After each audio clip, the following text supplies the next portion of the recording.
Salut à tous, on se retrouve pour l'épisode 3009 du Zap Image. On commence aujourd'hui en ce dimanche 28 juillet avec des anniversaires et tout d'abord l'attaquant anglais du Bayern Munich, il s'agit d'Harry Kane, il fête aujourd'hui ses 31 ans, donc 31 ans et toujours pas de trophée pour Harry Kane, c'est fou.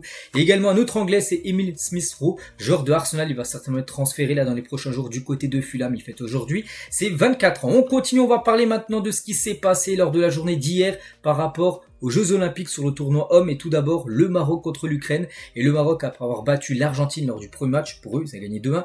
Cette fois-ci, c'est eux qui ont perdu 2-1 contre l'Ukraine. À noter que côté ukrainien, le deuxième but était inscrit à la 90e, plus 9 minutes de temps additionnel. Donc le Maroc n'a pas pu réagir après ce but très tardif. Pourtant, le Maroc a plutôt dominé dans le match, avec plus de possession, plus de tirs, un peu plus de tout que l'Ukraine. Mais voilà, l'Ukraine a été plus efficace que les Marocains. Et côté marocain, donc ils ont perdu 2-1, mais ils ont marqué un but, et c'est lui qui a marqué le but, il s'agit de Sofiane Rahimi. Il vient quand même d'inscrire son 3e but en 2 matchs des Jeux Olympiques, c'est quand même exceptionnel. Donc il égalise la légende marocaine Ahmed Farras, lui également qui avait marqué 3 buts lors des Jeux Olympiques, mais lui en seulement 2 matchs, il a marqué un doublé lors du premier match et l'un but. Donc félicitations bien sûr à ce joueur, Sofiane Rahimi. On continue avec l'autre match dans la même poule que le Maroc. Le Maroc qui avait gagné contre l'Argentine lors du premier match, et les Argentins pour le deuxième match, eux, cette fois-ci c'est victoire contre l'Irak, victoire 3-1 de l'Argentine, avec un but par exemple de Thiago Almada.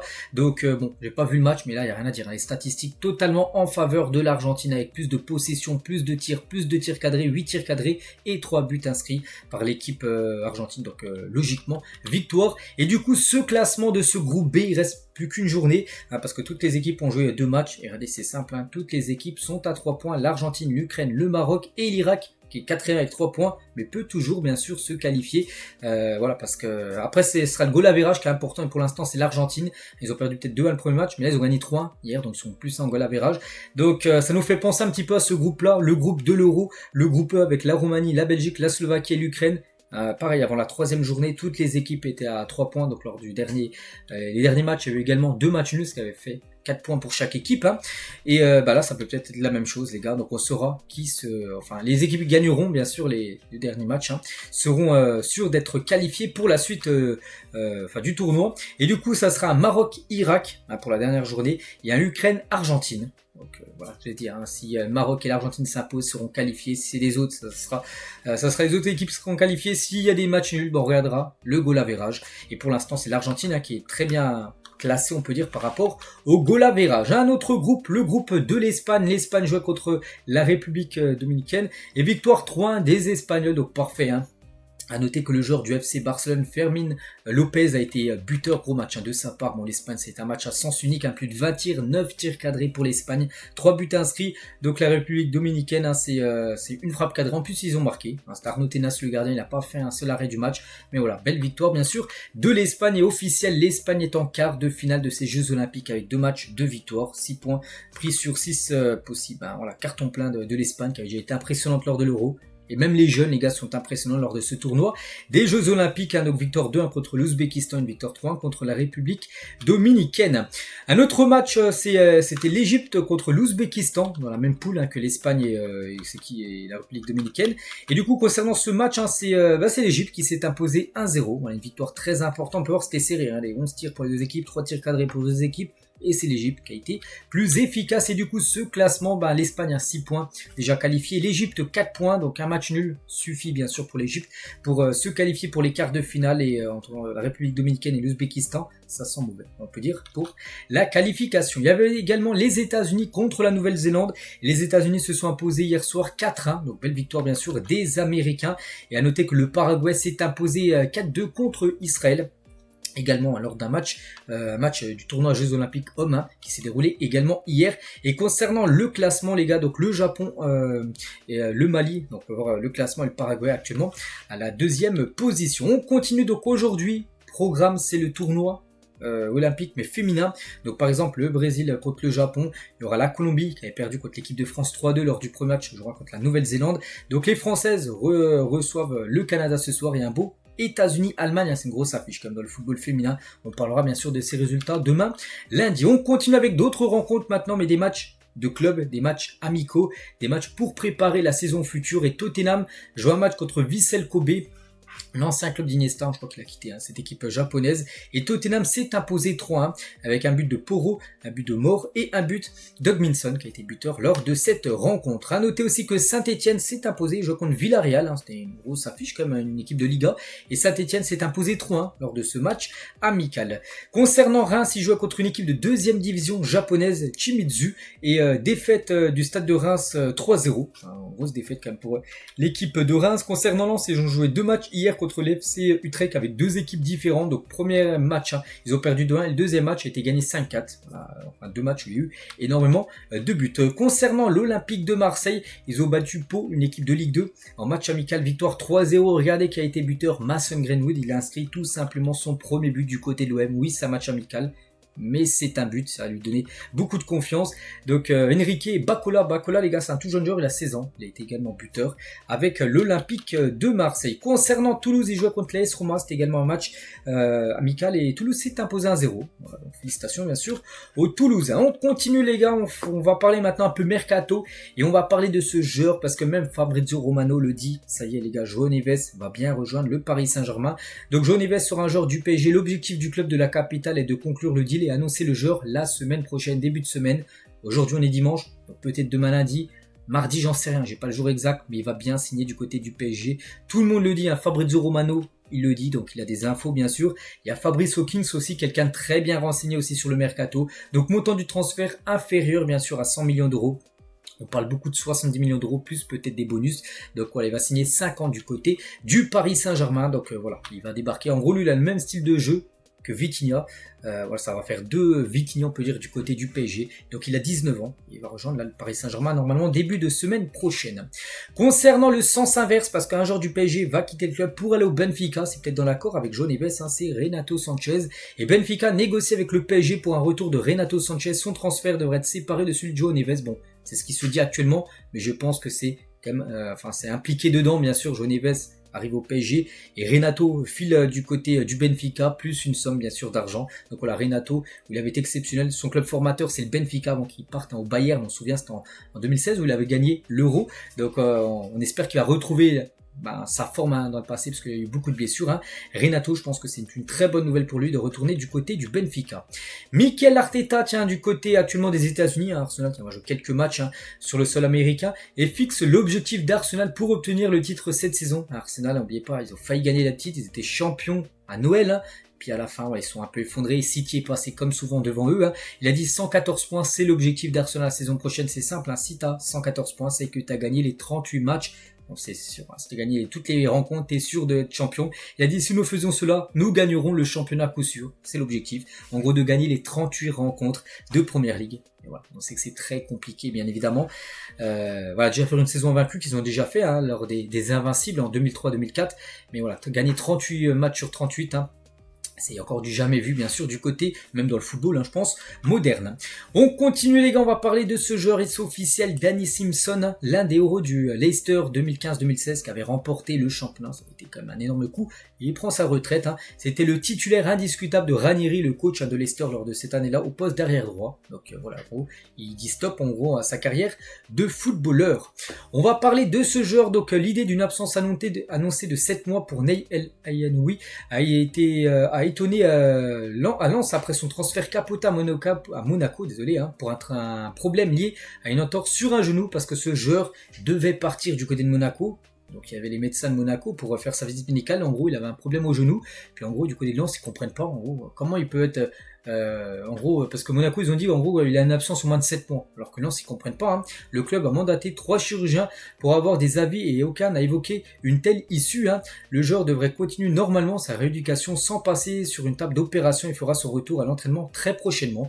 Pourtant, Monaco, ils ont dit on ne recrute pas parce que normalement pendant 7 mois, il a une opération. Il doit se faire opérer pendant 7 mois, il peut pas jouer. Alors que du côté de Lens, les gars, il va reprendre l'entraînement d'ici quelques jours. Donc voilà, on ne sait pas qui a raison. Est-ce qu'il est vraiment blessé? Est-ce qu'il n'est pas blessé? On ne sait pas.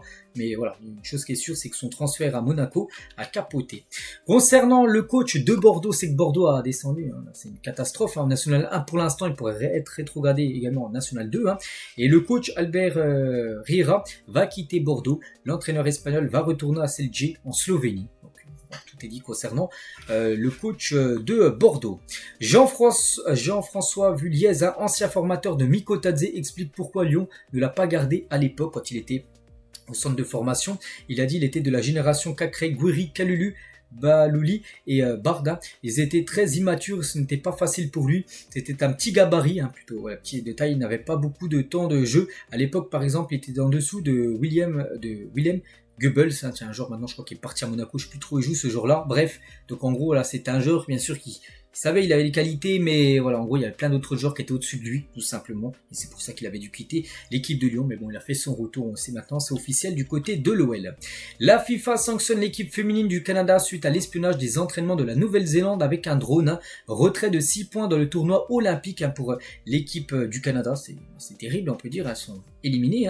Amende de 200 000 francs suisses et 1 an de suspension pour la sélectionneuse et ses adjoints, parce qu'en gros, ce qu'elle a fait, elle a demandé, je sais pas, personne d'aller superviser l'entraînement de la Nouvelle-Zélande qu'ils affrontent tout simplement. N'oubliez pas que le Canada, Nouvelle-Zélande, la Colombie et la France sont dans la même poule, et du coup c'est interdit, bien sûr. Du coup, grosse amende, donc le Canada qui a pourtant quand même gagné les Jeux Olympiques il y a 4 ans, celle qui avait remporté bien sûr la médaille d'or dans le tournoi féminin. Et ben voilà, 6 points de retrait dans le tournoi olympique, c'est-à-dire qu'elles sont déjà, on peut dire, quasiment éliminées. On va parler de ce joueur Aaron Anselmino à Chelsea. Here we go. Le défenseur argentin restera en prêt. Boca Juniors rejoindra les Blues en janvier prochain. Montant du transfert 18 millions d'euros. Voilà, encore un joueur qui débarque à Chelsea. On sait que Chelsea adore recruter beaucoup de joueurs et des fois des joueurs inconnus. Je connais pas ce joueur. Il débarquera à Chelsea en janvier prochain. Il sera prêté à Boca Juniors pour les 6 prochains mois. Nampalys Mendy devrait quitter le Racing Club de Lens pour s'engager au Qatar. Là aussi, rien à rajouter, les gars. Un transfert qui peut se faire là à tout moment. On revient sur la cérémonie d'ouverture des Jeux Olympiques, parce que ça a été un carton d'audience. Plus de 22 millions de téléspectateurs étaient devant France 2 avant-hier pour la cérémonie d'ouverture des Jeux Olympiques. Donc la 4e meilleure audience de l'histoire de la télévision française, dans toute l'histoire de la télé française. Donc où il y a eu plus de monde, plus de Français, c'était lors de la finale de la Coupe du Monde 2022, 24,6 millions lors du match France-Argentine. Ensuite, la deuxième, c'est demi-finale de Coupe du Monde 2006 entre la France et le Portugal, 22 millions. Et la finale de la Coupe du Monde 2006 entre l'Italie et la France, 22 millions également. C'était les mêmes audience, mais là, on peut voir que c'est la 4e. Et en réalité, même, parce que là, si on rajoute un petit peu des personnes, en réalité, 23,4 millions de téléspectateurs en moyenne étaient présentes. L'audience de Médiamétrie prenait en compte le before. C'est donc 2e meilleure audience même de l'histoire de la télévision française. Donc voilà, cette cérémonie d'ouverture se classe entre la finale de la Coupe du Monde et la demi-finale de la Coupe du Monde 2006. Voilà, donc il y a énormément de personnes, les gars, qui ont regardé tout simplement cette cérémonie que je trouve qui a été très réussie.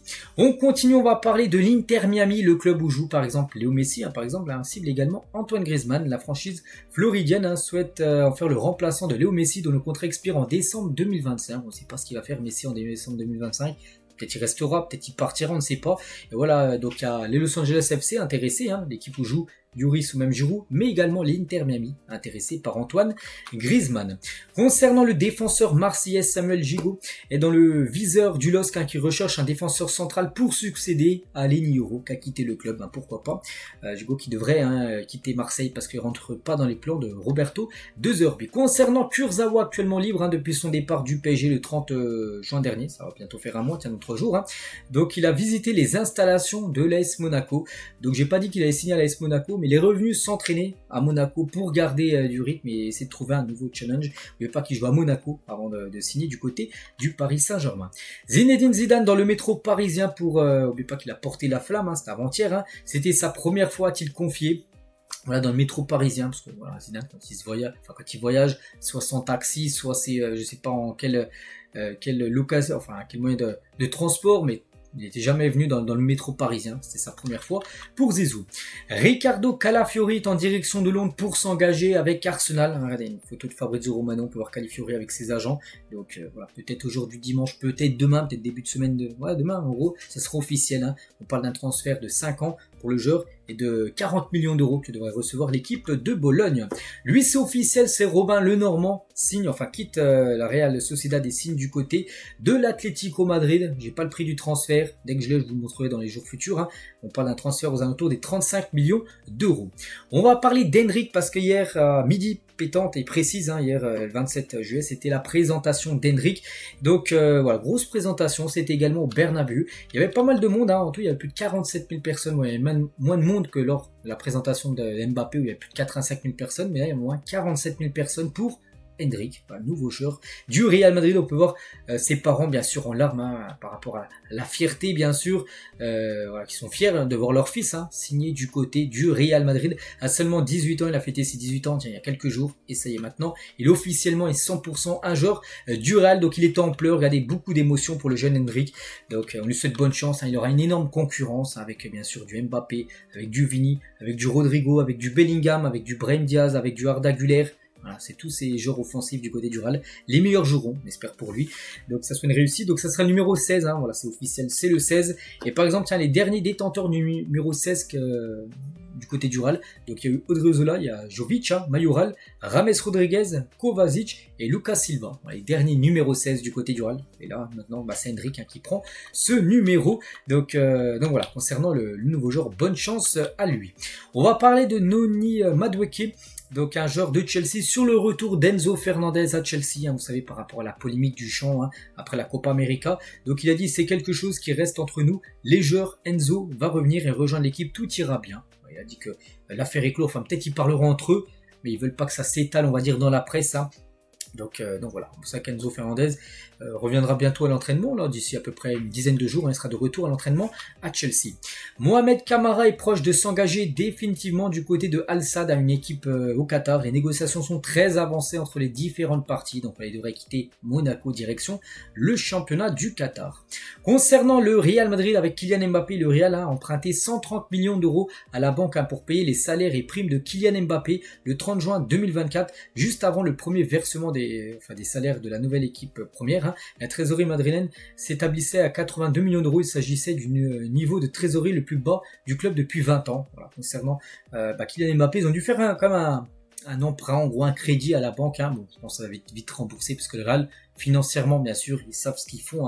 Pérez, il gère très bien l'équipe madrilène, mais voilà. Parce que n'oubliez pas qu'Mbappé, peut-être le PSG a reçu 0 euros. Mais n'oubliez pas que le Real lui a donné quand même une grosse prime à la signature qui dépasse les 100 millions d'euros. Donc voilà, concernant Mbappé. On va parler de Nico Williams. C'est le Paris Saint-Germain suit Nico Williams pour le poste d'ailier gauche. On en parle beaucoup ces derniers jours et ça se confirme. Voilà, Fabrice Hawkins le dit. Donc le club de la capitale tente de trouver un accord avec l'Espagnol, mais la concurrence du Barça est très rude. De toute façon, ça va jouer entre le PSG, entre le Barça et Bilbao, son club. Il peut toujours rester bien sûr à Bilbao. Donc Sancho est également pisté par le Paris Saint-Germain. Donc voilà, tout est dit les gars. Nico Williams. Après vraiment, si ça penche côté PSG, ça sera niveau argent parce que le PSG propose quasiment le double par rapport au salaire et beaucoup plus. La clause de libératoire que le Barça veut payer à 58, le PSG pourrait monter même à 70, donner plus d'argent pour être sûr qu'ils viennent. Donc voilà, concernant ce joueur. Harry Maguire sur Lenny Yoro, donc il ne faut pas oublier qu'il est vraiment jeune, c'est à nous les anciens de l'aider, mais il a toutes les qualités du défenseur moderne, voilà ce qu'il a pu dire Maguire. Bon, peut-être il dit ça, il est plutôt content, mais pour lui ça lui ramène une énorme concurrence bien sûr à Maguire, qui est le défenseur du côté de Manchester. Et voilà, tu ramènes à tout jeune joueur Lenny Yoro. Voilà, maintenant les supporters, je pense, de Manchester ont préféré avoir Lenny Yoro titulaire avec Lisandro Martinez, je pense qu'il est le pilier comme de cette équipe de Manchester. Donc à Maguire pourrait certainement aller souvent sur le banc. La FIFA a rejeté la réclamation de l'Argentine à propos de la fin du match contre le Maroc en ouverture des Jeux Olympiques mercredi dernier. Vous vous souvenez, on en a beaucoup parlé avec ce match qui s'est fini à 2-2. Ensuite, le but a été refusé 2 heures après le coup de sifflet final, c'était n'importe quoi. Et du coup, l'Argentine avait porté plainte en gros. Ils avaient envoyé un message à la FIFA et du coup la FIFA a rejeté. En gros, il y aura rien, c'est comme ça. L'Argentine a perdu du coup son premier match 2-1, mais ils sont bien rattrapés hier avec une victoire 3-1. Dortmund se rapproche d'un accord total pour Yann Couto. Le montant du transfert serait estimé à 25 millions d'euros, bonus compris. Le joueur est déjà d'accord pour rejoindre le Borussia Dortmund qui doit régler les derniers détails avec Manchester City. Voilà, concernant ce joueur, les gars, qui devrait filer du côté du BVB. Vincent Cosiello sur son choix de quitter Nice à l'époque, ce tout jeune joueur, je sais plus où il joue, je crois qu'il joue en Allemagne. Il a dit pourquoi il avait quitté Nice à l'époque. Lucien Favre m'avait prévenu que je jouerais moins. Il était peut-être temps de voir autre chose pour passer un palier. Je n'ai vraiment aucun regret, même si depuis son départ de Nice, les gars, je crois qu'il a complètement descendu un niveau carrière, on peut dire. Hein. Et aujourd'hui, je me sens bien dans mon corps, je suis confiant sur la suite pour redevenir un joueur de foot. Ma carrière est loin d'être finie. Et voilà, pour vous dire, je sais même pas où il joue. Je crois qu'il était parti en Allemagne, mais voilà, c'est qu'on parle beaucoup moins de ce joueur hein, depuis son départ du côté, quand il avait quitté Nice. L'AC Milan est intéressé par Manu Koné qui joue actuellement avec l'équipe de France olympique, hein, les JO. Voilà, l'AC Milan est intéressé par le joueur français. Younous Musa, joueur américain, est ciblé par l'Olympique Lyonnais et c'est un joueur de l'AC Milan. Donc des discussions sont en cours entre l'AC Milan et Lyon hein, pour le joueur hein, qui est estimé aux alentours des 22 millions d'euros. Officiel, Naples dévoile son nouveau maillot extérieur. Donc le maillot domicile c'est le même en bleu ciel hein, comme d'habitude, mais le maillot extérieur, très beau maillot, un maillot de couleur blanc pour cette équipe du Napoli. Ça a été officialisé, tiens, c'était hier également, exactement hier, le 27 juillet. Donc voilà, sublime maillot, bien sûr, toujours avec Armani, c'est leur sponsor de maillot. Benjamin Bourigeaud, le joueur du Stade Rennais qui a joué quand même plus de 300 matchs à Rennes, hein, a été approché par Al Douaï hein, du côté du Qatar. Les discussions se sont intensifiées entre le milieu rennais et le club qatari entraîné par Christophe Galtier, un entraîneur français. Voilà, donc ça aussi, c'est un transfert qui peut se faire parce qu'on pense qu'il pourrait bien évidemment toucher un gros salaire en rejoignant ce championnat. Concernant Kevin Danso, défenseur autrichien de l'équipe de Lens, et c'est l'Atalanta Bergame qui a entamé des discussions avec l'entourage de Kevin Danso pour un transfert cet été. Lens demande 25 millions d'euros pour son défenseur central qui intéresse également l'équipe de West Ham et de Wolverhampton. Voilà, après c'est compliqué pour Lens de le conserver hein, parce que déjà il a fait une belle saison, en plus il a fait également plutôt un bon euro avec l'Autriche, hein, donc ouais, c'est un joueur je pense qui peut jouer plus haut vraiment dans une top équipe et l'Atalanta pour moi c'est une top équipe, hein, la preuve hein, de ce qu'ils ont fait la saison dernière en Coupe d'Europe. Accord trouvé entre Brest et l'Inter Milan pour Martin Satriano, le club de Brest hein, doit maintenant convaincre l'Uruguayen, ce joueur qui a été prêté, en gros il est prêté je pense que ça va faire un an moi, par l'Inter à Brest et en gros Brest ils aimeraient l'avoir définitivement, en gros à 100%, donc voilà maintenant il faut que les deux clubs se mettent d'accord par rapport au prix du joueur. Quelques footballeurs, grands footballeurs avec les maillots par exemple de la nouvelle saison, par exemple Léo Messi, légende du côté du Barça, hein, Léo Messi avec le maillot officiel du Barça pour cette nouvelle saison, hein, ce maillot domicile, hein, Cristiano Ronaldo avec le maillot de cette saison du Real Madrid, on peut voir aussi Wayne Rooney avec le maillot de cette saison de Manchester, et la même chose hein, pour Eden Hazard avec le maillot de cette saison de l'équipe de Chelsea. C'est tout, tous ces maillots sont bien sûr officiels et c'est les maillots version domicile. Philippe Jorgensen à Chelsea, here we go. Voilà encore une recrue on peut dire à Chelsea. Tout à l'heure il y a un joueur, un tout jeune joueur, là je vous ai dit un joueur argentin. Et voilà, un gardien. Ce gardien était pisté par Marseille. Hein. Marseille était dessus, mais voilà, il va signer à Chelsea. Here we go de Fabrizio Romano. Montant du transfert, 25 millions d'euros quand même, que va débourser l'équipe de Chelsea. Pourtant, ils ont déjà Kepa. Ils ont également Sanchez, je crois. C'est un gardien du côté de Chelsea. Voilà, Chelsea, les gars, ils aiment bien doubler, tripler, quadrupler les postes. Hein. Donc voilà, ce gardien devrait débarquer du côté des Blues. Bryan Gil à Girona, here we go. L'Espagnol va s'engager en prêt avec le club espagnol et prolongera son contrat avec Tottenham avec une clause de 15 millions d'euros. Voilà, donc en gros, il va quitter Tottenham, partir en prêt à Girona pour la saison future. Quelques joueurs toujours libres de tout contrat aujourd'hui. Hein. Regardez par exemple Rabiot, hein, c'est libre les gars, depuis 30 juin, il n'a pas voulu prolonger. Du côté de la Juve, il peut signer où il le souhaite. Pareil pour Depay, Hummels, Pepe plutôt, Derea, Martial, Yazici, Ounas ou même Delali, tous ces joueurs peuvent rejoindre le club qu'ils souhaitent. Hein. Il y a quand même des beaux noms, il y a quand même des joueurs je pense qui peuvent aider énormément d'équipes et ils sont tous gratuits. Le défenseur irlandais Jack O'Brien va bien rejoindre la première ligue, il va partir, il va quitter Lyon, normalement direction Everton, on parle d'un transfert aux alentours des 20 millions d'euros. Ronaldo R9, le meilleur sportif de tous les temps, Usain Bolt, hein, l'homme toujours le plus rapide de l'histoire de l'humanité, hein, 9 secondes 58 centièmes sur 100 mètres, jamais personne n'a fait mieux, pour lui c'est le plus grand athlète tout simplement de tous les temps. Alexander Arnold a signé un maillot d'un supporter du Real Madrid. N'oubliez pas qu'Alexander Arnold est ciblé par le Real Madrid pour une arrivée lors de l'été 2025 libre, hein, parce que pour l'instant il est en fin de contrat dans un an avec Liverpool et pour l'instant il n'a rien prolongé et ça peut être l'après Carvajal au Real, donc en tout cas il a signé un maillot du Real et actuellement en plus il est en vacances avec Jude Bellingham, avec également Tchouaméni et Mbappé, ils sont tous en vacances actuellement aux États-Unis. Et on finit aujourd'hui avec Adebayor, ancien très grand footballeur, bien sûr, l'attaquant togolais. Donc il a dit quelle erreur j'ai faite pendant ma carrière. Donc il a dit déjà j'ai acheté 4 voitures neuves en une journée. Parce qu'il touchait beaucoup d'argent, il s'est fait plaisir, 4 voitures neuves en une journée, il faut le faire quand même. Hein. Une autre folie, j'ai dépensé 280 000 pounds, hein. Je ne sais pas trop ce que ça vaut par rapport en euros, bon je pense que ça doit être une grosse somme, hein. En une semaine en boîte de nuit, hein, voilà, peut-être en bouteille, voilà, en plein de trucs en gros. Donc voilà, en gros des erreurs qu'il a fait que maintenant il regrette peut-être d'avoir fait tout ça. Des bailleurs, mais bon, il fait ce qu'il veut bien sûr de son argent. Donc voilà ce qu'il y avait à dire aujourd'hui. J'espère que ça vous a plu. On se retrouve demain, début de semaine, demain lundi pour le prochain numéro. Je vous souhaite une très bonne journée, très bonne fin de week-end à vous et à demain.